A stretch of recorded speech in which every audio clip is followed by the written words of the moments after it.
মেয়েদের আসলে বিয়ে হয় না, একটা চাকরি হয় যার কোনো অ্যাপয়েন্টমেন্ট লেটার থাকে না। শুধু মহা ধুমধামে ও বিশাল আয়োজনে হাজার লোকের সাক্ষী নিয়ে একটা অনুমতিপত্র পাশ হয়, যার কোনো দরখাস্ত থাকে না। মেয়েদের আসলে বিয়ে হয় না, একটা পার্মানেন্ট চাকরি হয় যার কোনো প্রমোশন হয় না। শুধু কিছু দায়িত্ব পায়, ভালো লাগুক আর না লাগুক মন প্রাণ সঁপে সে দায়িত্বগুলো পালন করতে হয়।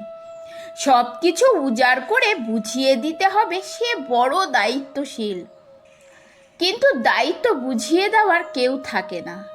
মেয়েদের আসলে বিয়ে হয় না, চমৎকার একটা চাকরি হয় যার কোনো বেতন হয় না। নিজের কিছু ইচ্ছে পূরণের আশায় কখনো যদি 2-4 টাকার প্রয়োজন হয়, ওটা পেতেও হাজারটা কৈফিয়ত, অথচ কারোর সাথে কষ্টগুলো ভাগাভাগিও করতে পারে না।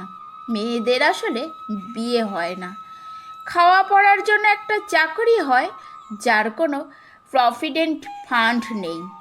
ফান্ড বলতে জীবনকে তুচ্ছ করে সবাইকে আগলে রেখে সবার মন জুগিয়ে চলা, নিজেকে টিকিয়ে রাখা। কিন্তু তবুও তার কোনো অভিযোগ থাকে না।